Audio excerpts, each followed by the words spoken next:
విరుచిర్దీర్ఘాయుర్భవతు భవతా తత్పరస్యరశ్చతుష్కం సంరక్ష్యం సఖలు భువి దైన్యం లిఖితవాన్ విచారః కో వా మాం విశదకృపయా పాతి శివతే కటాక్ష వ్యాపార స్వయమపి చ దీనావనపరః.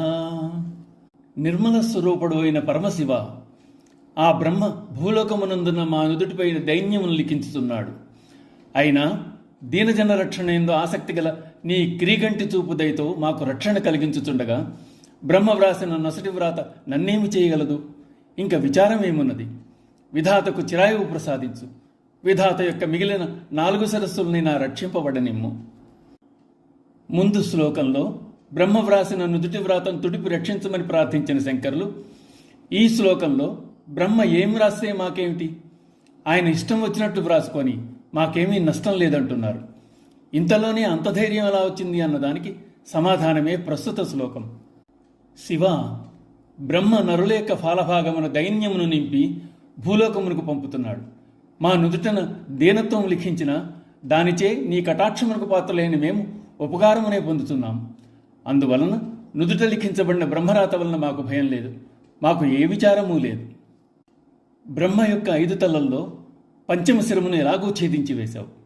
కనీసం అతడి 4 తలలనైనా ఉండనిము. నలువుకున్న 4 తలలో త్రుంచక నీవు రక్షించవయ్యా.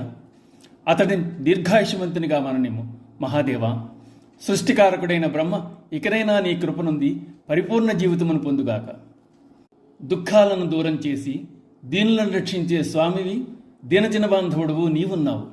నీకు భేదభావాలు లేవు, స్వప్రభేదాలు అంతకన్నా లేవు. దీనజన రక్షకుడు, త్రాహి అన్నవాన్ని రక్షించడమే నీ పనిగా ఉన్నవాడవు.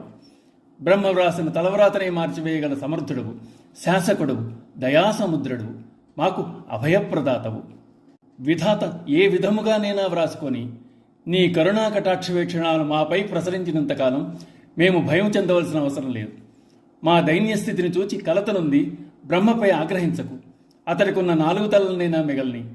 మమ్మల్ని బ్రోచిన విధంగానే అతడిని కరుణించు, ఆయనకు చిరాయువును ప్రసాదించు అని శంకరులు ఆదిదేవుని ప్రార్థిస్తున్నారు.